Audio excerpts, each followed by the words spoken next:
Important है, तो ध्यान रखना। शून्य कोटि की अभिक्रिया में जब हम आएगा आपके पास कि शून्य कोटि अभिक्रिया के लिए समाकलित वेग स्थिरांक की गणना कीजिए या वेग स्थिरांक निकालिए, ठीक है ना। तो हमें क्या करना होगा कि एक चीज ध्यान रखना है कि जो शून्य कोटि की अभिक्रिया है ये इंपॉर्टेंट है, ध्यान रखना। दो में से एक क्वेश्चन जरूर आता है, या तो शून्य कोटि की अभिक्रिया आएगा या प्रथम कोटि की अभिक्रिया आएगा, या समाकलित वेग स्थिरांक आएगा और इनसे संबंधित न्यूमेरिकल आएंगे, ठीक है ना।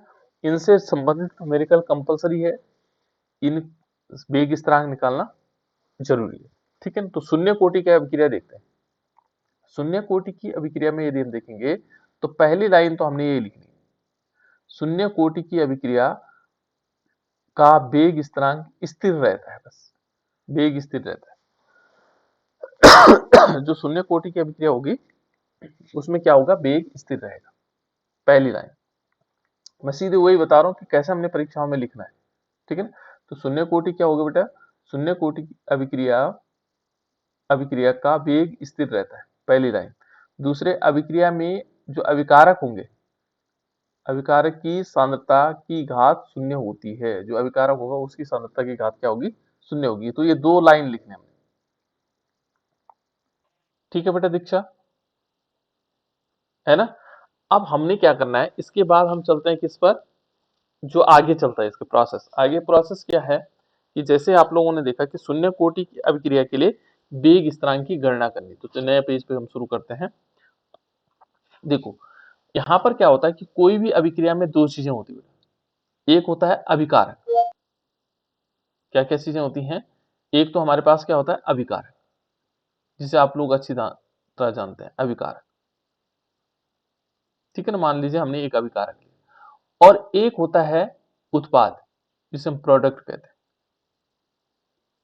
दो चीजें होती हैं, एक अभिकारक होता है, एक प्रोडक्ट अब उत्पाद होता है, ठीक है ना। जैसे मान लीजिए हम कोई भी अभिक्रिया ले लेते हैं, है ना। मान लीजिए हमने लिया H2O2, मान लीजिए हमने हाइड्रोजन पेरोक्साइड लिया और इसको हमने कन्वर्ट किया 2H2O और प्लस O2 के रूप में, है ना, इस टाइप से ले ली। तो ये क्या है, यहाँ पर ये क्या है बेटा, जो एरो बना हुआ है, एरो से जो बाई तरफ है वो अभिकारक होता है, ये अभिकारक है, ठीक है ना। और इस अभिकारक जो आपस में अभिक्रिया होती है और उससे क्या बनता है, उत्पाद बनता है, ठीक है ना। क्या बनता है, उत्पाद बनता है। अभिकारक ये है और ये आपस में अभिक्रिया करते हैं और क्या बनता है, उत्पाद बनता है। ये चीज तो समझ में आ गई होगी आप लोगों को। जैसे हाइड्रोजन पेरोक्साइड कुछ अभिक्रिया हो रही होगी इनमें, और ये क्या बना रहा है, जल का अणु बना रहा है और साथ साथ में ऑक्सीजन बना रहा है। इतनी बात समझ में आई बेटा कि नहीं आई पहले, आ गई सर। हाँ। ये आपस में कुछ अभिक्रिया कर रहे होंगे, ये H2O बना रहे होंगे, साथ साथ में ऑक्सीजन निकल रहा होगा, क्लियर। ये दो चीजें हो रही हैं। यहां पर क्या हुआ, जब अभिक्रिया हुई तो ये दोनों बन गए, H2O बना और साथ साथ में O2 बना। इसमें क्या होता है बेटा, जब प्रारंभिक शुरू होता है, कोई अभिक्रिया जब शुरू हो रही होती है, तो इसमें से H2O2, मान लीजिए हाइड्रोजन पेरोक्साइड, इसका उदाहरण दे रहा हूं, तो यहाँ कितनी मात्रा में परिवर्तित हुआ, यहाँ तो कुछ शुरू में जब टाइम क्या है, जीरो है, टाइम जीरो का मतलब स्टार्ट ही नहीं हुई अभिक्रिया, टाइम अभी शून्य है।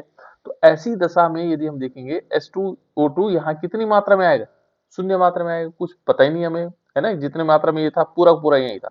यदि 10 ग्राम हमने H2O2 लिया तो 10 ग्राम ही हमारे पास हाइड्रोजन पेरोक्साइड यहाँ पर है, या 10 ml लिया, जो भी फॉर्म में लिया, है ना।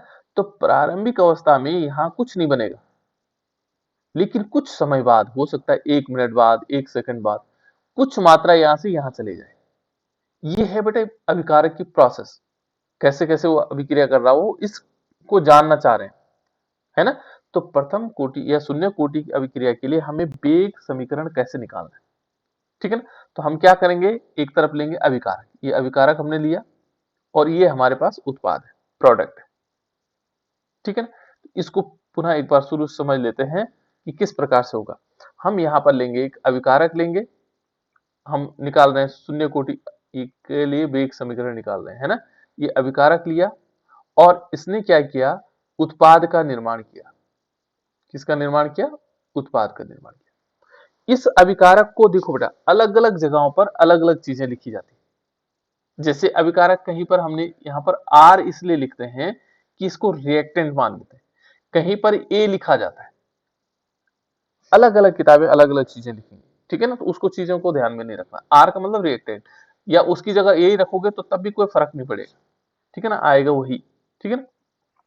और यहां पर हमने क्या किया, जो हमारे पास उत्पाद है उसको बोलते हैं अंग्रेजी में प्रोडक्ट, तो इसको पी से दिखा दिया, ठीक है ना। तो ये एनसीईआरटी बुक के अनुसार बता रहा हूं आप लोगों को। तो इस पर यदि हम देखेंगे तो ये आर है और आर से हमने क्या बनाया, प्रोडक्ट बनाया। अब हमेशा ध्यान रखना कि जब हम अभिक्रिया का वेग निकालते हैं तो वेग निकालने के लिए हमारे पास दो कंडीशंस होती है। अभिक्रिया का जब वेग निकालते हैं तो वेग कैसे निकालते हैं कि कितना वेग हुआ इसका, अभिक्रिया का वेग कैसे आएगा, वेग कैसे निकालते हैं बेटा। यदि हम कहें हमें वेग निकालना है, इस अभिक्रिया का वेग निकालना, वेग कैसे निकालते हैं, कितनी मात्रा अभिकारक कम हुई, जितनी मात्रा यहां कम होगी ना और यहां बनेगी, यहां से कितनी मात्रा कम हुई है ना, तो जितनी कम होगी इधर जाएगी, वही क्या होगा, उसका वेग हो जाएगा। तो इसको हम क्या करते हैं, वेग को हम दिखाते हैं वेग इज इक्वल टू माइनस, देखो माइनस के फॉर्म में लिखा बेटे मैंने, ध्यान रखना, और D active mass of R, ये जो रिएक्टेंट है, और बटे में क्या आएगा डी टी, जितना समय लगाएगा, समय के साथ जो अभिकारक की जो सांद्रता है उसमें परिवर्तन जो है क्या कहलाता है, अभिक्रिया का वेग कहलाता है। देखो समय के साथ, समय समय भी देखना है, कितना समय लगा, कितनी मात्रा उसकी सांद्रता परिवर्तित हुई, इस अभिकारक की सांद्रता परिवर्तित हुई, वो क्या कहलाएगा, अभिक्रिया का वेग कहलाएगा। तो एक तो वेग ऐसे निकालता है, ठीक है ना, एक वेग कैसे निकालते हैं, इस प्रकार से। दूसरी परिभाषाओं में यदि हम देखेंगे तो वेग बराबर क्या होता है, वेग बराबर हमारे पास डायरेक्टली प्रोपोर्शनल टू जो अभिकारक जो सांद्रता है उसके समानुपाती, यानी कि एक्टिव मास ऑफ आर, है ना, आर नोट भी ऐसे लिख सकता है, क्योंकि शून्य कोटि है इसलिए हमने क्या कर दिया, शून्य लगा दिया ऊपर, घातांक शून्य के रूप में लिख लिया, ठीक है ना। ये दो विधियां हैं वेग निकालने। तो इस वाले कंडीशंस में यदि हम वेग को देखें तो वेग किस प्रकार से आएगा, यदि हम यहाँ पर वेग को देखेंगे तो वेग किस प्रकार से आएगा, यदि हम यहाँ वेग निकालना चाहेंगे तो वेग कितना होगा, बताओ बेटा कितना आएगा वेग, यदि हम इस अभिक्रिया का वेग निकालना चाहें तो वेग कैसे निकालेंगे बताओ, तो सीखना है बेटा धीरे धीरे। वेग बराबर यहां पर हम क्या करेंगे, वेग बराबर देखो माइनस, क्योंकि यहाँ कम हो रहा है, दूसरा प्लस वाला भी हो सकता है जब हम प्रोडक्ट वाला, active mass of R upon D T, ये दोनों फॉर्म आ सकते हैं। तो हमने क्या करना है इसमें कि देखो इसमें क्या आ जाएगा कि जो हमारे पास क्या होगा, इस अभिकारक की सांद्रता में जितना परिवर्तन आएगा, एक्टिव मास ऑफ डी, देखो R upon D T, clear. अब इज इक्वल टू देखो ये, और जो दूसरा वाला था हमने अभी लिखा था ना माइनस, ये लिखा था active mass of D R, active mass of D R upon D T लिखा था, और साथ साथ में एक और लिखा था, यहाँ पर लिखा था किसके समानुपाती वेग होता है, सांद्रता के, अभिकारक की सांद्रता के समानुपाती। तो इसको समानुपाती के फॉर्म में जब लिखेंगे, बराबर के फॉर्म में लिखेंगे तो के यहाँ पर क्या आएगा, कांस्टेंट आएगा। तो दोनों वेग हैं तो इनको बराबर लिख सकते हैं, देखो ये भी वेग हो गया, और ये बराबर के रूप में दूसरा जो वेग था वो हमने कैसे निकाला था, के और active mass of R naught, clear. तो ये हमारे पास वेग निकालने के तरीके, इस अभिकारक का वेग निकालना, ठीक, इतनी बात आ गई। अब यहां पर एक नियम है कि मान लीजिए हमारे पास मात्रा है, देखो किसी मात्रा की शून्यांक घात का मान क्या होता है, इकाई होता है, जो कोई मात्रा हमारे पास है और उसकी घात यदि क्या है, ये नियम है बेटा, यदि शून्य है, कोई मात्रा हमारे पास है और उसकी घात क्या है, यदि शून्य है, मान लीजिए शून्य है ना, तो उसका जो मान होगा वो किसके बराबर होगा, एक के बराबर होगा। ये नियम है इसका, किसी मात्रा का पर शून्य घातांक का मान क्या होगा, क्या होगा, एक होगा। तो इसका मतलब क्या हुआ, इस पूरी की वैल्यू की कितनी होगी, एक हो जाएगी, इसकी वैल्यू कितनी होगी, एक हो जाएगी। तो हम इसको ऐसे भी लिख सकते हैं, अब वेग, वेग को लिखना, यदि हम वेग को लिखें ऐसे, बराबर क्या आ जाएगा, वेग बराबर आ जाएगा, यहाँ पर आएगा minus D active mass of R, ये आएगा बेटा इस बार, इसलिए मैं आप लोगों को बार बार इस चीज को बता रहा हूँ, dt और इज इक्वल टू क्या आएगा k इंटू 1, क्योंकि इसकी जगह क्या रख लेंगे हम, क्योंकि क्या होगा ये r नोट की जगह 1 माना जा सकता है, ठीक है ना। या हम इसको दूसरे फॉर्म में भी लिख सकते हैं।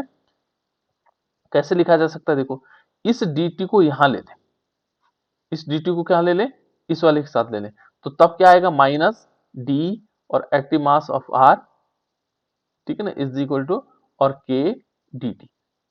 इस माइनस को भी हम इस तरफ ले सकते हैं, यदि हम देखें तो दोनों तरफ माइनस माइनस कर देंगे तो ये प्लस हो जाएगा। यहां पर ऐसे भी आ सकता है माइनस, माइनस छोड़ देंगे, सॉरी माइनस छोड़ देंगे, यहाँ d और active mass of r is equal to minus k dt। इसको इस टाइप से लिखा जा सकता है। बस जब ये आ जाए इसके बाद हम इसको चाहे समीकरण 1 मान लो, ठीक है ना, न भी मानो तो कोई फर्क नहीं पड़ेगा, है ना। तो ये हमने 1 मान लिया, ये न भी माने कोई दिक्कत नहीं है ना। यहाँ पर हम क्या करेंगे, इसकी जरूरत नहीं पड़ रही, दोनों तरफ समाकलन करेंगे। क्या करेंगे यहाँ पर, दोनों तरफ क्या करना है हमें, समाकलन करें, इंटीग्रेशन। ये बायोलॉजी वाले जो बच्चे होंगे वो थोड़ा सा यहाँ पर याद भी रख सकते हैं इस पद को, क्योंकि हमें इंटीग्रेशन नहीं आता है ना। इंटीग्रेशन फिर हमें सीखने में टाइम लगेगा। तो यहाँ पर हम लिख सकते हैं समाकलन, इंटीग्रेशन होता है बेटा समाकलन, ठीक है ना, करने पर दोनों तरफ हमें क्या करना है, समाकलन करने पर। तो समाकलन करने पर एक स्टेप, एंड समाकलन का चिन्ह होता है वो ऐसा होता है, इंटीग्रेशन का चिन्ह ऐसा होता है ना। तो इन इस दोनों तरफ यदि हम समाकलन लेंगे, इसका भी समाकलन करेंगे और इसका भी समाकलन करेंगे, तो ये क्या हो जाता है, ये हो जाता है यहाँ पर r d हट जाएगा इसमें से, और इज इक्वल टू के टी, ठीक है ना, और प्लस आई। जो आई होगा ये समाकलन स्थिरांक होगा, आई को हम क्या लिखेंगे, आई बराबर यहां पर क्या होगा, समाकलन स्थिरांक। ऐसे लिखना आपको, है ना, समाकलन स्थिरांक। ये हो गया बेटा समाकलन स्थिरांक हो गया हमारे पास, आई आई क्या हो गया, समाकलन स्थिरांक हो गया, इंटीग्रेशन कांस्टेंट, ठीक है ना।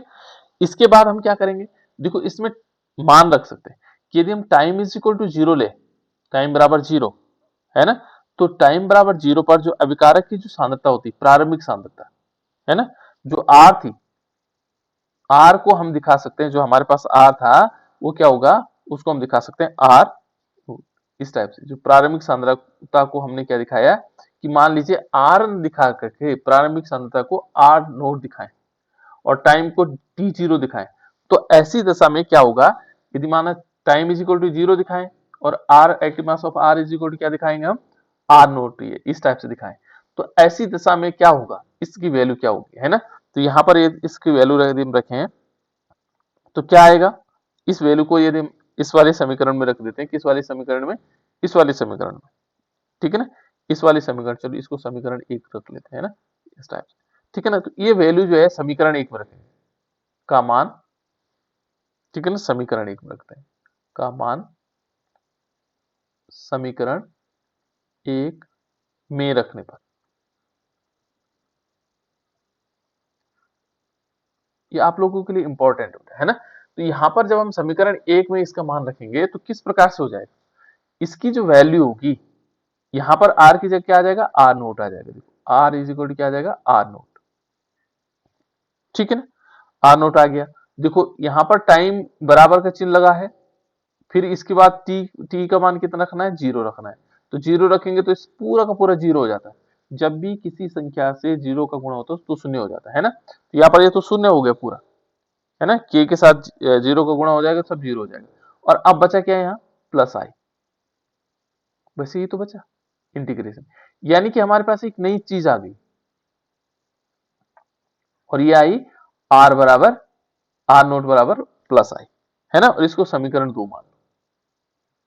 अब इस वैल्यू को यहां रख दो, इस वाले इक्वेशन में प्लस आई की जगह ये वैल्यू रख दो, है ना। तो इस प्लस आई की जगह हम यदि इस वैल्यू को रखेंगे, एक मिनट बेटा ये मिटाना पड़ेगा थोड़ा सा, ये आप लोगों को नोट करना है, ठीक है ना, और इसी टाइप से आपको लिखना भी वहां, ठीक है ना। तो ये आ गया बेटा, इसको याद भी रखना है, चाहे आप याद कर लो कैसे भी कर लो, लेकिन इसको इसने आना ही आना है ना। इनमें से तो हमें चांस नहीं छोड़ना है, देखो जैसे हमारे पास अब इसमें देखो क्या आ गया, R naught is equal to plus I, और ये समीकरण नंबर इसमें रखेंगे एक में, ठीक है ना। समीकरण 2 का मान समीकरण 1 में रखने पर, तो यहाँ आप अपने हिसाब से लिख लीजिएगा समीकरण, ठीक है ना, 2 का मान 1 में रखने पर, समीकरण 1 में है रखने पर, ठीक है ना, इसको हम यहां रखेंगे। तो इस वैल्यू को जब यहां रखेंगे तो आई की जगह क्या रखेंगे, आर नोट। तो क्या आ जाएगा, देखो बेटा, ये आएगा आर इज इक्वल टू के टी, और प्लस क्या आ जाएगा, आर नोट आ जाएगा, इस प्रकार से लिख, ठीक है ना। जब ये वैल्यू आ जाए, ये बहुत, इसके बाद हमारे पास शून्य कोटि अभिक्रिया के लिए व्यंजक निकल चुका है, ठीक है ना। क्योंकि हमें क्या निकालना है, समाकलित वेग स्थिरांक निकालना। समाकलित वेग स्थिरांक ये होता है बेटा के, तो हमें के की वैल्यू निकालनी है, ठीक है ना। तो यहाँ पर ये ध्यान रखना, इस पर ब्रैकेट होगा बेटा, है ना। तो इस वैल्यू को हमें के टी, तो हम ऐसे करते हैं, के टी बराबर क्या हो जाएगा, के टी बराबर देखो जो इसके साथ संख्या होती है वो कहाँ चले जाएगी, दूसरी तरफ जाएगी, तो यहाँ प्लस में उधर जाके माइनस हो जाएगी, है ना। के टी इज इक्वल टू क्या आएगा, यदि हम देखेंगे तो ये आर तो प्लस में था पहले से, ये इधर से इधर आया तो ये माइनस में होगा, आर नोट अपॉन में अभी कुछ आएगा नहीं, है ना। तो ये वैल्यू आ गई।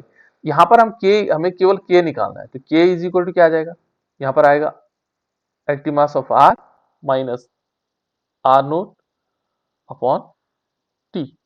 ये आ गया बेटा शून्य कोटि की अभिक्रिया के लिए वेग समीकरण। किसके लिए आए, शून्य कोटि की अभिक्रिया के लिए वेग समीकरण। दीक्षा बेटा आ गया है कि नहीं आया, जी सर। आ गया। इस प्रकार से हमें जी। इसे सॉल्व करना बेटा। और किसी बच्चे को, सबको आ गया।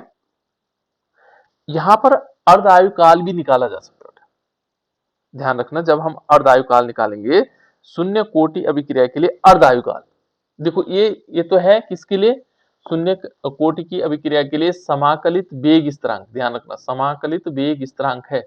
यदि हम शून्य कोटि की अभिक्रिया के लिए अर्ध आयु काल निकालेंगे तो अर्ध आयु काल कैसे निकाला जा सकता है, ठीक है ना। तो चलो मैं यहां पर निकाल लेता हूं इसको, एक मिनट है, एक मिनट बेटा है। अब यदि हम अर्ध आयु काल निकालना चाहें इसी के लिए, तो कैसे निकाला जा सकता है, ठीक है ना। इसके लिए हम यदि अर्ध आयु काल निकालना चाहेंगे तो मालूम है क्या, कैसे कैसे होता है, अर्ध आयु काल में क्या होता है।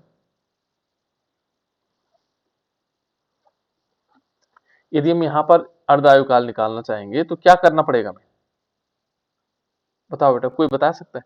यहाँ पर समाकलित वेग की जगह हम लिखे हैं अर्ध आयु काल, अर्ध आयु काल किसके लिए, शून्य कोटि अभिक्रिया के लिए अर्ध आयु काल की गणना कीजिए। तो कैसे कर सकते हैं अर्ध आयु काल, शून्य कोटि की अभिक्रिया, शून्य कोटि की अभिक्रिया के लिए वेग स्थिरांक क्या है, के बराबर क्या है, क्या है बेटा, K is equal to active mass of R हाँ minus minus active mass of R naught. R naught, ठीक है ना। ये हमारे पास क्या है, शून्य कोटि की अभिक्रिया के लिए। हो थोड़ा सा गलती हो गई थी बेटा, मुझे लग रहा है यहाँ पिछले वाले में गलती हो गई थी, यहाँ पर माइनस था नहीं, ये वाली वैल्यू माइनस में है ना, के टी ये देखो यहाँ पर हमने थोड़ी सी गलती कर रखी, माइनस के टी वाला है ना। तो ये जो माइनस होने से क्या होगा, यहाँ पर माइनस, ये देखो माइनस यहाँ आएगा, माइनस के टी है ना, एक छूट गया था इसमें, थोड़ी सी ध्यान रखना आपको, है ना। माइनस यहाँ आएगा के टी, तो माइनस आने से क्या होगा, इस माइनस आने से फर्क पड़ेगा बेटा, है ना।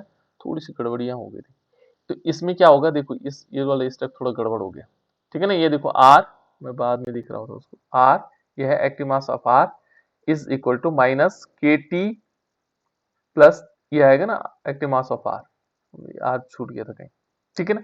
अब देखो बेटा जब ये इधर आएगा तो ये प्लस हो जाएगा, ये उधर जाएगा तो माइनस, ये होगा बेटा माइनस ये वाला, ठीक है ना। तो थोड़ी सी गलती हो गई थी, देखो जब ये इधर आएगा ना तो ये के टी प्लस हो जाएगा, के टी प्लस हो गया, जब ये उधर जाएगा तो माइनस हो जाएगा, इज इक्वल टू, तो आर नॉट तो प्लस ही था यहाँ, है ना, और माइनस थोड़ी सी गड़बड़ियां होने से गलत हो जाता है बेटा, ये देखो आर अपॉन ये देखो ये आ जाएगा, तो T is equal to, sorry K is equal to क्या आएगा, यहाँ पर आएगा आर नोट माइनस आर और अपॉन में क्या आ जाएगा टी।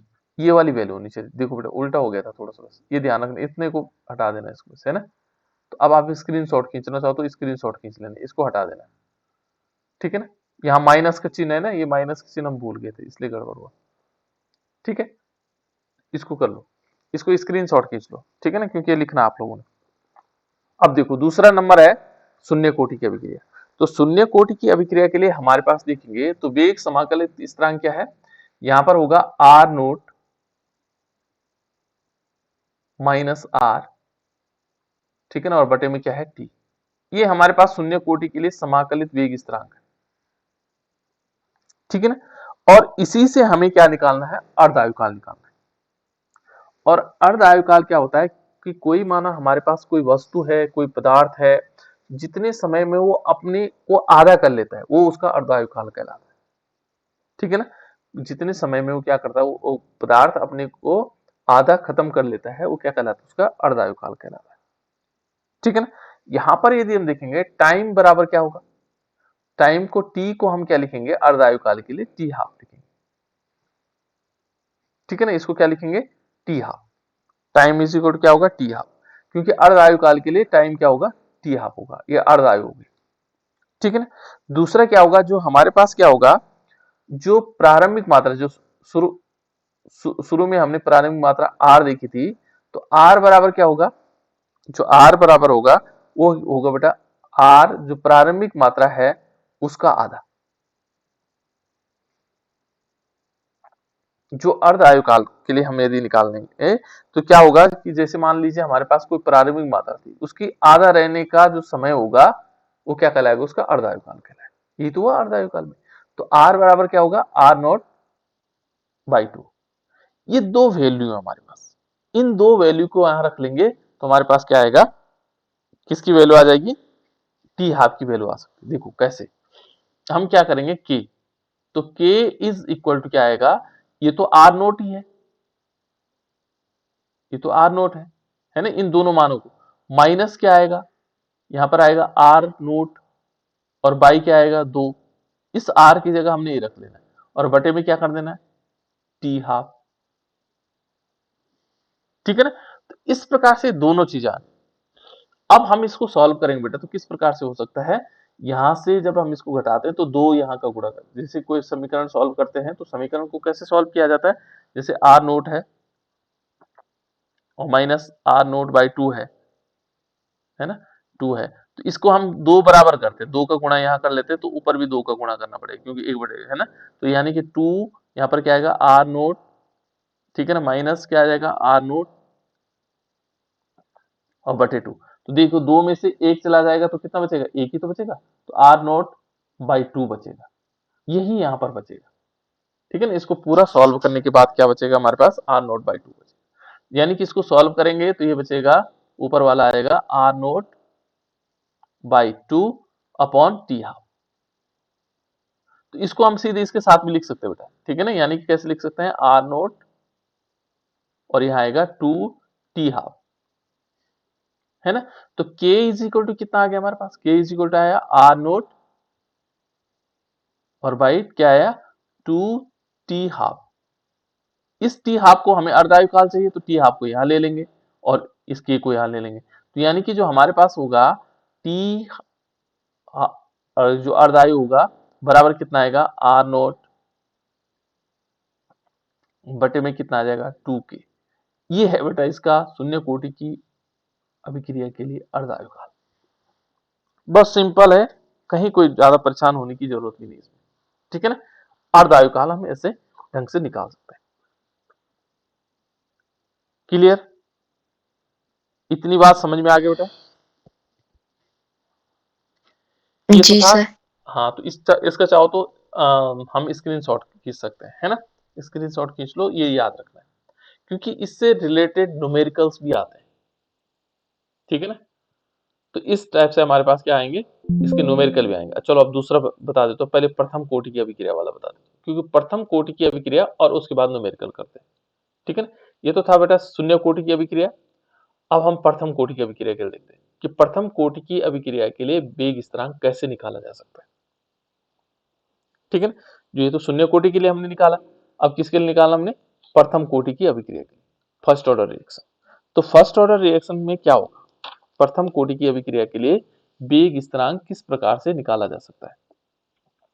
ठीक है ना, तो हमें क्या निकालना है इसमें, वेग स्थिरांक निकालना है। चलो प्रथम कोटि की अभिक्रिया देखते हैं।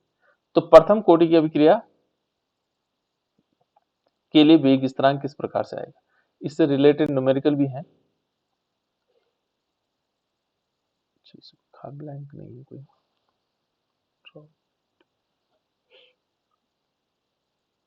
ये मैंने क्वेश्चन लिखे हैं इसमें।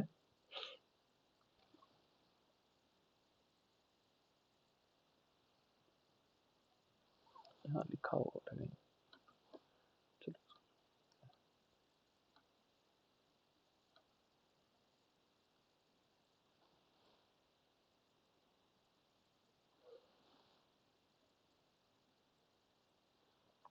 देखो, चलो इसी से करते शुरुआत, है ना।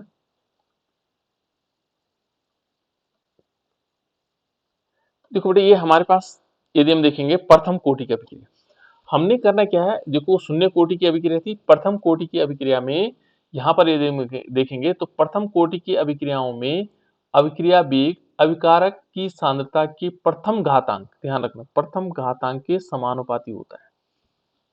वहां पर शून्य घातांक था, यहाँ पर क्या होगा, प्रथम घातांक के समानुपाती होगा। ठीक है ना। तो यहाँ पर भी हमने क्या करना है कि मान लीजिए हमने क्या करना है, एक अभिकारक लेना है, अभिकारक आर, जिसको हम क्या कर रहे हैं, अभिकारक मैंने यहाँ पर क्या होगा, जिसको हम आर से दिखाते हैं। आर का मतलब यहाँ पर रिएक्टेंट से, ठीक है ना। आर का मतलब क्या हुआ बेटा यहाँ पर, एक मिनट, आवाज आ रही है आप लोगों की, नहीं आ रही। आर का मतलब क्या बेटा इसमें, सर रिएक्टेंट। हाँ रिएक्टेंट, या जिसको हम अभिकारक कह रहे हैं।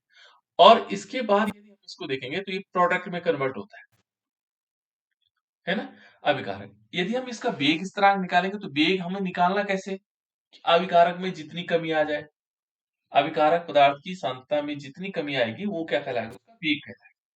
समय के साथ अभिकारक पदार्थ की सांद्रता में होने वाली कमी को क्या कहते हैं, अभिक्रिया का वेग कहते हैं। ये परिभाषा भी बता रहा हूँ साथ साथ में, है ना। जो क्या होगा, समय के साथ अभिकारक की सांद्रता में जो कमी आएगी वो क्या कहलाएगा, अभिक्रिया का वेग कहलाएगा। और जो कमी आएगी वो क्या बनेगा, वो प्रोडक्ट में कन्वर्ट हो जाएगा। ठीक है ना। तो यहाँ पर क्या होगा, जो वेग है, तो वेग को फिर हम लिख सकते हैं, देखो वेग बराबर क्या आएगा, वेग बराबर माइनस का चिन्ह लगेगा। ठीक है ना, इस माइनस के चिन्ह को फिर भूलना मत, ठीक है ना, मैं भूल गया था दो तीन बार। ठीक है ना, और ये आएगा डी अपॉन टी टी। ठीक है ना, माइनस का मतलब जो कमी आ गई, इतनी कमी आई, तो ये अभिक्रिया का वेग। देखो समय के साथ हमने अभिकारक पदार्थ का सांद्रता में परिवर्तन, और ये क्या है, एक प्रोपोर्शनल के साथ भी जुड़ता है। वेग बराबर क्या होता है, प्रोपोर्शनल किसके होता है, एक्टिव मास ऑफ आर। वहां पर तो आर नोट था, जिसकी घात शून्य थी, शून्य थी, लेकिन यहाँ पर घात क्या होगी, एक। यहाँ पर एक पदार्थ का सांद्रता में परिवर्तन हो रहा है, ये हो गया। अब हम इसको सॉल्व भी कर सकते हैं बेटा, देखो जैसे यदि हम इसको सॉल्व करेंगे तो माइनस डी और एक्टिव मास ऑफ आर, ठीक है ना, अपॉन डी टी, और इस इक्वल टू क्या है, बराबर चिन्ह लगाएंगे तो के यहाँ पर कांस्टेंट आएगा, ये के कहाँ आएगा, स्थिरांक आएगा, वेग स्थिरांक जिसको बोल सकते हैं। और ये आ जाएगा आर की घात एक, लिखो ना लिखो उससे कोई फर्क नहीं पड़ता। यदि आर पे कोई घात नहीं है तो उसका मतलब ऑटोमेटिक ही माना जाता है कि उस पर एक घात है ना। तो हम इसको ऐसे लिख सकते हैं, या इसको हम दूसरे फॉर्म में लिख सकते हैं, इस माइनस को इधर ले सकते हैं, इस dt को यहाँ ले सकते हैं। ठीक है ना, तो ऐसे करके हमारे पास एक समीकरण और बन सकती है। यदि हम इसको देखें तो किस प्रकार से बन जाएगा, D active mass of R, देखो इस आर को इधर ले लेंगे, ये वाला आर कहाँ ले लेंगे, नीचे वाले में। ये आर पहले से था इसमें, एक्टिव मास ऑफ आर, एक आर, ये वाला आर कहाँ से यहाँ आ गया, देखो ये क्या आ गया, एक्टिव मास ऑफ आर, इसके साथ डी नहीं है। ठीक है ना, और यहाँ चले गए, ये बराबर आ जाएगा, माइनस का चिन्ह हमने इस तरफ ले लिया, माइनस के डी टी, बस इतना करना आपको, और ये हमारे पास इक्वेशन नंबर फर्स्ट हो जाएगी, समीकरण नंबर एक, मैंने ब्रैकेट के अंदर कर दिया। फिर क्या करना है इसमें, जो समीकरण एक है इसका समाकलन करना है। तो यहाँ पर हम क्या करेंगे, समाकलन करने पर, यहाँ पर क्या लेंगे, समाकलन, समाकलन करने पर, ठीक है ना, या समीकरण 1 का समाकलन करेंगे। तो समाकलन किस प्रकार से आएगा बेटा? यदि हम इसका इंटीग्रेशन करेंगे तो इसमें इंटीग्रेशन का चिन्ह लगेगा ऐसे, है ना? ये के का नहीं होता बेटा इंटीग्रेशन, ऐसे सापेक्ष किसके होगा, के बाहर आ जाएगा, तो इंटीग्रेशन इस टाइप से हम लिख सकते हैं। वैसे लिखने की जरूरत नहीं, चिन्ह बनाने की जरूरत नहीं, केवल जब हमने समाकलन लेने पर तो ऑटोमेटिक समझ में आ गया किसका समाकलन लिया गया। तो इसमें क्या आएगा, ये आएगा यहाँ पर, इसका जो समाकलन होगा वो होगा लेन, लेन एक्टिव मास ऑफ आर, और इज इक्वल टू, यहाँ पर क्या होगा, के माइनस का चिन्ह होगा, के टी और प्लस आई, और आई क्या है, समाकलन स्थिरांक है। इससे आप स्क्रीनशॉट खींच लेंगे, इसलिए साथ साथ में ये भी रखा हुआ है ना बाद में। चलो देखो, ये हमारे पास क्या हो जाएगा बेटा, समाकलन के बाद समीकरण 2 आ जाएगा। ठीक है, अब हमने क्या करना है, एक काम हम पहले भी किया था और इस बार भी करेंगे, टाइम इज इक्वल टू 0 लेते हैं, और आर जो हमारे पास होगा, R is equal to R naught ले लेते हैं। तो ऐसी कंडीशंस में क्या होगा, देखो ये आर है, जो एक्टिव मास ऑफ आर है, उसकी जगह आर नोट ले लेंगे। तो देखो टाइम इज इक्वल टू 0 लिखेंगे तो ये पूरा 0 हो जाएगा, ये क्या हो जाएगा, पूरा 0 हो जाएगा।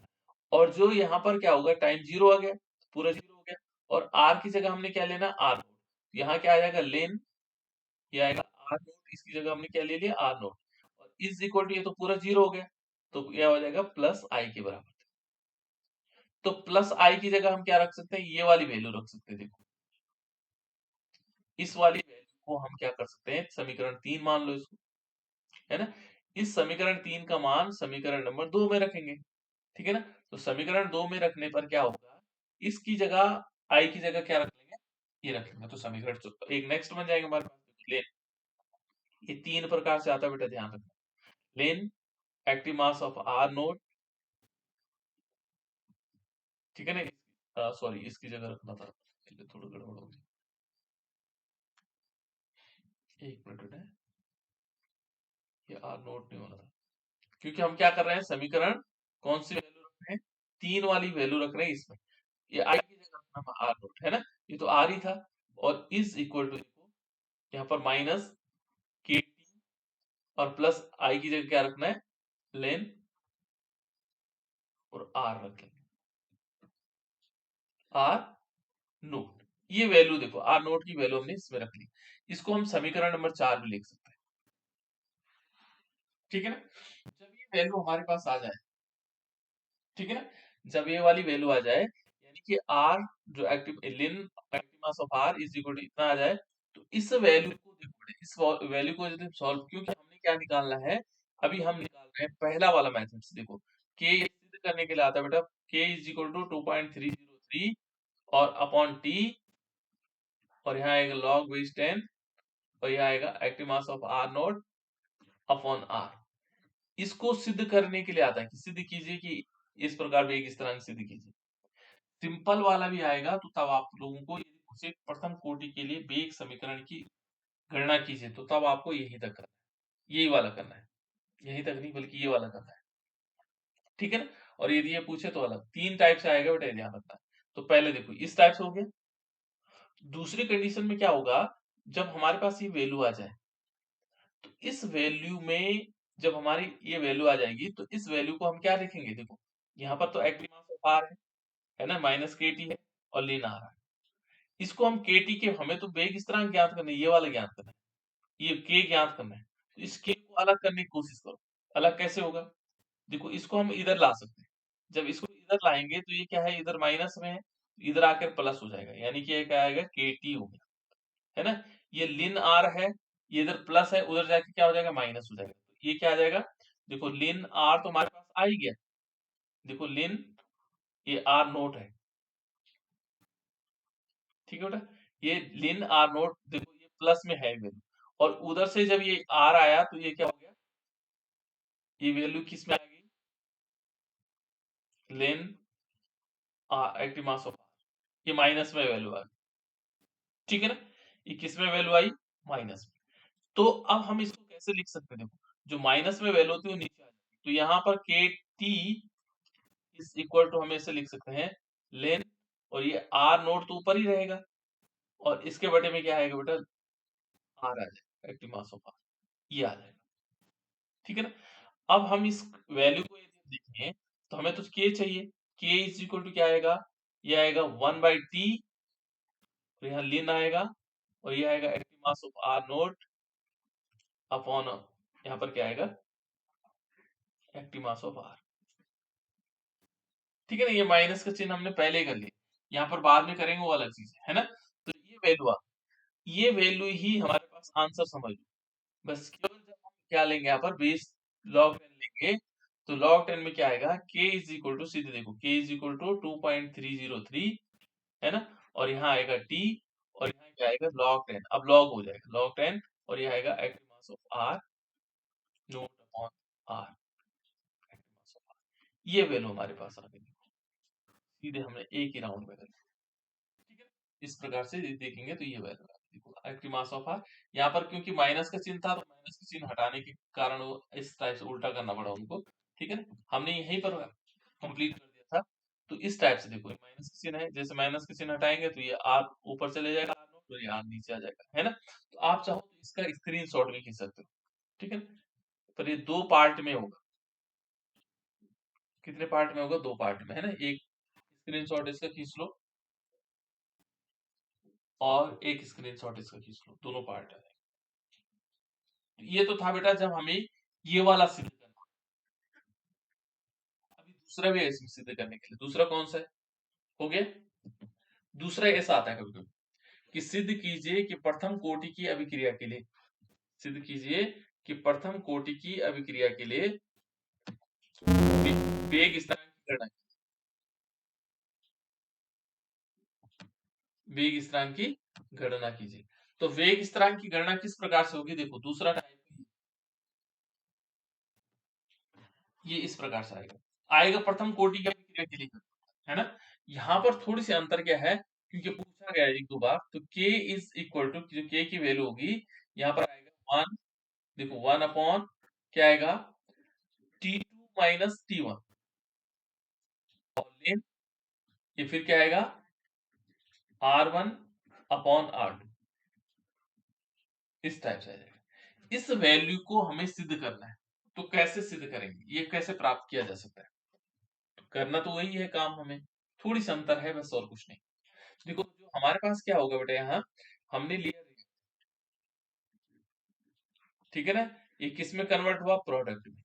वहां तक सेम चलेंगे, देखो यहाँ तक सेम है कंडीशन, कहां तक, ये देखो ये वैल्यू तक हमने सेम कंडीशन, जहां तक हम पहले चले गए, तो यहीं पर परिवर्तन किया और कुछ नहीं।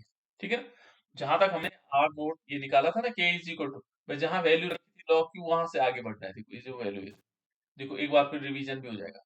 यहाँ पर करना क्या हमने, कि मान लीजिए हमने ये रिएक्टेंट है प्रोडक्ट, तो हमें वेग निकालना है। तो वेग निकालने के लिए क्या तरीका है, ये हमें मालूम है, माइनस का चिन्ह लगाएंगे, और D active mass of R upon D, हमें मालूम है इस समय के साथ अभिकारक पदार्थ की सांद्रता में परिवर्तन क्या कहलाता है, वेग स्थिरांक, और ये डायरेक्टली प्रोपोर्शनल टू किसके होगा, एक्टिव मास ऑफ आर, प्रथम कोटि की अभिक्रिया के लिए। शून्य कोटि की अभिक्रिया होगा तो यहाँ पर घातांक जीरो आ जाएगा, है ना, और उसकी वैल्यू क्या हो गई, एक हो जाएगी। यहाँ हम क्या कर सकते हैं, देखो यदि हम इसको देखें तो D active mass of R, ठीक है ना, अपॉन डी टी, और इज इक्वल टू क्या आएगा, के एक्टिव मास ऑफ आर। ये दूसरी तरह से है बेटा, कभी कभी ये पूछ लेता है कि ये प्रथम कोटि की अभिक्रिया के लिए समाकलित वेग स्थिरांक ज्ञात कीजिए, तो पहला वाला आपको करना है। ठीक है, यदि उन्होंने पूछा ये वाली संख्या दे दी, इस संख्या को सिद्ध करो, प्राप्त करो, कैसे प्राप्त करो, है ना, तो कुछ ज्यादा दिक्कत नहीं, देखो हमने सिंपल ये लिखा।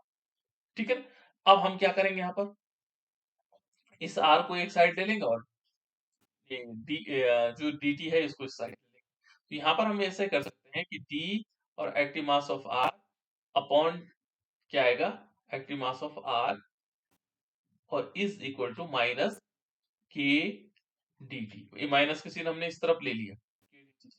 समाकलन करेंगे, समाकलन में आपको पता याद रखना है, समाकलन में आएगा लेन, और यहाँ पर क्या आएगा, एक्टिव मास ऑफ आर, इसका समाकलन होगा। ठीक है ना, और इज इक्वल टू यदि हम इसमें देखेंगे तो यहाँ के, यहाँ पर आएगा माइनस के टी और प्लस आई। ठीक है ना, समीकरण चाहे एक मान लो, दो, इस टाइप से हम लिख रहे थे, एक ही हो गया, दूसरा ही हो गया, है ना। तो समीकरण उसमें कोई फर्क नहीं पड़ता, जहां जरूरत पड़ी। आई क्या है यहाँ, समाकलन स्थिरांक है ना। अब हमें क्या करना है, टाइम इज इक्वल टू 0 लेना है और आर इज इक्वल टू क्या लेंगे, आर नोट ले लेंगे। ये हमने लिया, ये वैल्यू ली। तो ऐसी दशा में यदि हम इसकी वैल्यू रख लेंगे तो यहाँ पर इसकी वैल्यू आर नोट, आर की जगह क्या लेंगे, आर नोट ले लेंगे। देखो आर नोट हमने ले ली, इज इक्वल टू क्या होगा, माइनस तो है ही, के टी, टी की जगह क्या आ जाएगा, शून्य आ जाएगा, पूरा का पूरा शून्य हो जाएगा, कुछ नहीं बचेगा, है ना। और कुछ नहीं बचेगा तो इसका मतलब ये प्लस आई हुआ, प्लस आई की वैल्यू क्या निकल गई, आर नोट निकल गई। ठीक है ना, ये तो कुछ नहीं, खत्म हो गया, है ना, क्योंकि यहाँ पर शून्य हमने इसकी वैल्यू रख ली तो ये पूरा खत्म हो गया। तो यहाँ पर ये देखो plus I is equal to R naught है। इस समीकरण को हम क्या, इसकी वैल्यू कहाँ रखेंगे, समीकरण नंबर 2 में रखेंगे। तो यहाँ पर देखो आर की जगह क्या रखना है, आर नोट रखना है। तो यहाँ क्या आएगा, सॉरी आई की जगह, आर की जगह नहीं बेटा, आई की जगह, फिर मैं गलती कर रहा था। ठीक है, तो यहाँ पर आएगा लेन और ये आएगा active mass of R is equal to क्या आएगा, इज इक्वल टू माइनस, देखो के टी, और इस आई की जगह क्या रखना है, क्या रखना है हमें वैल्यू, लेन और आर नोट रखना है, ये value हमारे पास है। फिर हमने क्या करना है, क्योंकि हमें के टी चाहिए होता है, तो के चाहिए होता है, तो के के साथ वाली संख्याओं को हटा देते हैं। ठीक है, तो इस संख्या को जब हम उधर ले जाएंगे, देखो ये क्या है, इस संख्या को, चलो के टू को ले चलते हैं, के टू को ले जाएंगे तो ये प्लस में हो जाएगा, इसको इधर लाएंगे तो ये माइनस में हो जाएगा। तो देखो जो ये प्लस में हो गया के टी, देखो के टी हो गया प्लस में। अब जब ये माइनस में होगा तो इसको बाद में भी लिख सकते हैं, के टी इज इक्वल टू क्या होगा, ये लेन आर तो प्लस में है, आर नोट तो प्लस में है, ठीक है ना, और जब हमने इसको इधर लेके आया तो ये क्या हो जाएगा, माइनस में हो जाएगा, लेन और active mass of R. Clear. और इसमें हमें क्या निकालना बेटा, के की वैल्यू निकालनी, तो के बराबर क्या आएगा, इस वैल्यू को हम ऐसे भी लिख सकते हैं, जो माइनस में होता है उसको नीचे लिख सकते हैं, और जैसे हमने लिखा ये 1/t, 1/t तो ठीक हो गया, ये बटे में आ गया, लेन यहाँ तो था ही, और इस r को तो ऊपर लिखेंगे और ये माइनस वाला नीचे लिख लेंगे, यानी कि active mass of r upon active mass of r, ये r नोट है r। बस जब ये वैल्यू आ जाए तो हमें यहाँ पे रुकना है, वो लॉग की वैल्यू नहीं रखनी, लॉग की वैल्यू रखेंगे तो पहले वाला आ जाएगा। ठीक है ना। अब यहाँ पर समीकरण, जो ये समीकरण हमारे पास आ गई, इस समीकरण में हमें थोड़ी सी चेंजेस करना है, कुछ नहीं करना है, क्या करना है, देखो T1 पर निकालेंगे, पहले T1 पर निकालेंगे फिर T2 पर निकालेंगे, है ना, T1 और T2 पर। अब ये देखो बेटा T1 पर समीकरण 2 से यदि हम T1 पर देखेंगे, ये समीकरण 2 है, ये लिखी हुई हमने, ये जो समीकरण 2 है, यहाँ पर यदि हम देखेंगे तो कलर चेंज कर देता हूं मैं, ये जो हमारे पास समीकरण 2, देखो ये समीकरण 2 है, ठीक है ना, इस पर हम वैल्यू रखेंगे T1 की। इससे क्या होगा, T1 की वैल्यू कैसे आएगी, देखो इस वाले समीकरण में यदि हम देखें तो यहाँ आएगा लेन, लेन और ये एक्टिव मास ऑफ आर है, R1 हो जाएगा, क्योंकि इसकी वैल्यू चेंज हो रही है ना, इज इक्वल टू, यदि हम यहाँ देखेंगे बराबर, ये देखो के टी माइनस है, के और टी है, लेकिन T1 हो जाएगा, कांस्टेंट में नहीं होता बेटा, है ना, और के T1, और इसकी जगह क्या रखेंगे, यहाँ पर हमने जो वैल्यू इसी में लिख देते हैं समीकरण, बल्कि इसी समीकरण को ले लेते हैं यहाँ से, है ना, ये वाला समीकरण। तो देखो यहाँ पर T1 आएगा और ये आएगा फिर माइनस, माइनस जो हमारे पास इस वाली वैल्यू को देखेंगे, के टी आ गए, इस वाले समीकरण में देखो यहाँ पर आएगा लेन और आर, ये आर नोट तो पहले से ही, ठीक, एक समीकरण ये बन जाएगी। ठीक है ना, इसको पांचवी छठी जो भी देना चाहो, है ना, चलो यहाँ पर दिया हमने पांच, पांचवा यहाँ देखिए। फिर इस वाली वैल्यू को देखो, ये तो T1 पर, अब T2 पर देखेंगे, ये T1 समय के लिए था, अब T2 समय के लिए देखेंगे। T2 समय के लिए क्या करना है, कुछ नहीं करना, आपको लेन यहाँ पर R2 कर देना है, is equal to minus K T 2 हो जाएगा, है ना, लेन, और ये क्या आ जाएगा, आर नोट, ये तो ऐसे कुछ, सर हमको तो प्लस लेन आना पड़ेगा, कुछ कहना चाह रहे हो बेटा, ये जो ऊपर आपने माइनस लेन आर नोट लिखा है ना सर, हाँ, तो ऊपर तो प्लस लेन आर नोट है। मुझे आवाज नहीं आ रही, क्लियर नहीं आ रही बेटा तेरी आवाज। जहाँ पे आपने माइनस लिखा है ना सर, हाँ, वहां पे तो प्लस आना था ना। अच्छा हाँ, इस वाली वैल्यू, सॉरी, हाँ यहाँ पर ये वाली वैल्यू, सॉरी, ठीक ठीक, जी गलत लिखा। ठीक है, अच्छा सॉरी, ठीक है ना बेटा। तो यहाँ पर इस वैल्यू को हम इस प्रकार से लिख लेंगे, ठीक है ना, मैं ध्यान कहीं रहा होगा ना, माइनस क्यों आ रहा होगा, ठीक है ना, तो इस प्रकार से आ जाएगा। ये इक्वेशन 5 और 6 हो जाएंगे, ठीक है ना, इक्वेशन नंबर 5 और 6। अब हम क्या करेंगे, इन इक्वेशन में जो R1 है और R2 है, देखो क्रमशः क्या है, T1 T2 पर अभिकारकों की सांद्रता है, ठीक है ना। तो ऐसी दशाओं में जो समीकरण नंबर 5 है, 5 से हम क्या करेंगे, 6 को माइनस करेंगे, ठीक है ना, 5 जो समीकरण नंबर 5 है हमारे पास उससे, ठीक है ना, 6 को माइनस करेंगे, तो माइनस करेंगे तो माइनस में क्या होता है, ये तो घट जाते हैं, देखो ये तो कैंसिल हो जाएंगे, दोनों बराबर हैं तो घट जाएंगे। माना दो में से दो हमने माइनस किया, दो में से दो माइनस किया, तो घट जाएंगे, खत्म हो जाएगा, ठीक है ना, ये दोनों समान संख्या है तो ये खत्म हो जाएंगे, ठीक है ना। यहाँ पर यदि हम देखेंगे और क्या आएगा, देखो समीकरण नंबर जो हमारे पास 5 है, 5 वाली ये ऊपर वाली, इसमें से दूसरे वाले को घटा देना है, देखो लेन, और यहाँ पर क्या आ रहा है, R1 माइनस लेन R2, ये वाली वैल्यू देखो यहाँ पर, इस वैल्यू को मैं ऐसे लिख रहा हूँ, और इस इक्वल टू देखो बेटा बराबर का चिन्ह लगाएंगे, इस वैल्यू में से ये वाली वैल्यू, तो देखो ये माइनस के पहले से था माइनस KT1, फिर माइनस आएगा, और ये क्या आएगा K2 माइनस, ये माइनस वाला घटेगा KT2 वाला माइनस, ठीक है ना।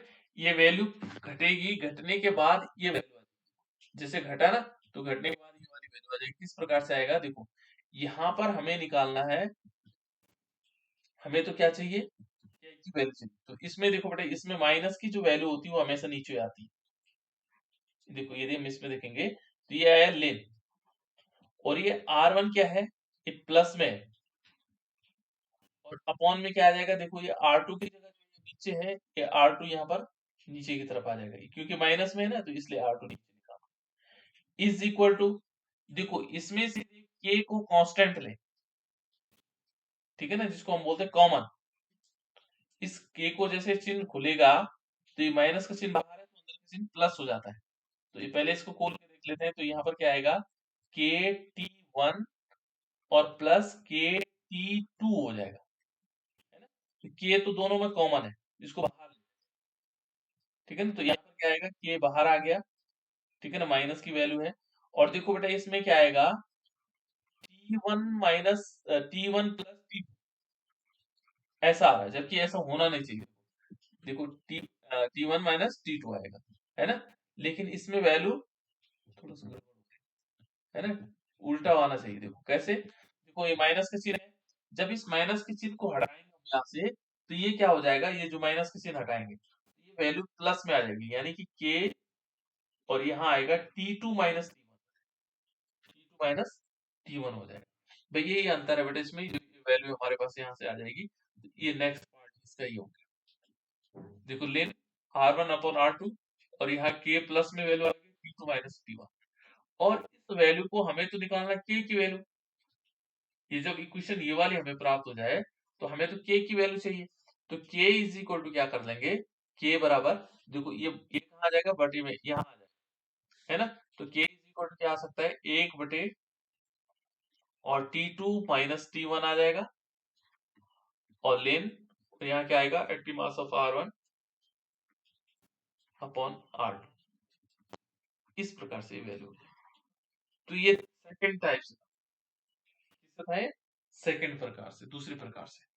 एक तीसरे प्रकार का और आता है बेटा, देखो ये तीसरे टाइप से है, ठीक है ना, सिद्ध कीजिए प्रथम कोटि के लिए, R इज इक्वल टू, ये देखो R नोट E की पावर माइनस के, इसमें भी कुछ नहीं है, आपको कुछ नहीं करना होगा, यहाँ पर हमें R इज इक्वल टू ये वैल्यू आ, ठीक है ना, R इज इक्वल टू ये वैल्यू आ गई, प्रोडक्ट यहाँ तक देखो सेम कंडीशन में समाकलन स्थिरांक वही आ रहा है, T की वैल्यू हमने निकाल दी, ये देखो K is equal to I की वैल्यू निकाल दी सेम, है ना, और जब I की वैल्यू निकल जाए, जब हम इस मान को यहाँ रख लें, उसके बाद परिवर्तन करना, देखो लेन R बराबर minus K T R note, ठीक है ना, ये वैल्यू यहाँ पर जहां तक हमने लास्ट वाला पहला वाला कॉलम लिया था ना, के टी इज इक्वल टू, देखो minus K T is equal to इतना, बस वहीं तक आना है, देखो दोनों पदों में सेम समान कंडीशन है, क्योंकि यहाँ पर भी क्या करेंगे कि जैसे माना हमने रिएक्टेंट दिया, रिएक्टेंट प्रोडक्ट में कन्वर्ट हुआ, है ना।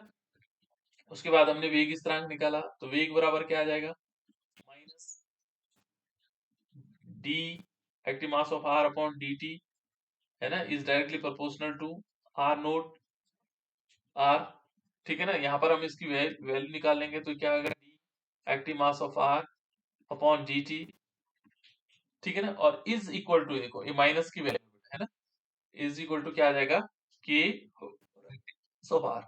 ये बार बार वही, देखो वही चीजें आ रही। फिर हम क्या करेंगे, इसका समाकलन करेंगे, जब ये वैल्यू आ जाती है, इस डी को यहाँ ले लेते हैं और आर को यहाँ ले लेते हैं, तो तब समाकलन करते हैं, यानी कि ये क्या आ जाएगा, देखो ये आएगा D active mass of R, ठीक है ना, अपॉन क्या आ जाएगा, एक्टिव मास ऑफ आर, और is equal to minus K D T. बस इसका समाकलन कर लेंगे। समाकलन करने पर क्या आ जाता है, इसका इसकी जो वैल्यू आती है वो 3 r आती है ना, और इज इक्वल टू यहाँ पर क्या आएगा, के टी, ये देखो माइनस का चिन्ह है, के टी माइनस प्लस आई, ये समाकलन कांस्टेंट हो जाएगा। फिर जब R T is equal to क्या होगा, 0, और R is equal to R naught, ऐसी जगह पर क्या वैल्यू रखेंगे, तो ये क्या आएगा, ये लिन आएगा, ये आर नोट आ जाएगा। सेम वहीं तक, पद वहीं तक, स्टेप वहीं तक है, ठीक है ना, केवल थोड़ी सी अंतर है बस, एक क्लास स्टेप में चेंजेस आता है। यहाँ पर ये आ जाएगा और ये वैल्यू 0 हो जाएगी, और ये आ जाएगा प्लस आर के आई के बराबर। इस वैल्यू को हम इस वाली समीकरण में रख लेते हैं, ठीक है ना, तो यहाँ पर क्या आएगा, यहाँ पर आएगा लिन, ये एक्टिव मास ऑफ आर आ गया, और इज इक्वल टू क्या आएगा, माइनस के टी, और आई की जगह क्या रख लेंगे, प्लस में वैल्यू है लिन आर नोट। बस जब ये आ जाए, फिर इस वैल्यू को देखो, यहाँ के टी को इस तरफ ले लो, के टी ले लेंगे तो प्लस हो जाएगा, के टी प्लस हो गया, ये इधर आ जाएगा तो माइनस हो जाएगा, तो माइनस होने का मतलब क्या आएगा, लिन, यहाँ पर क्या होगा, active mass of R naught minus ln are.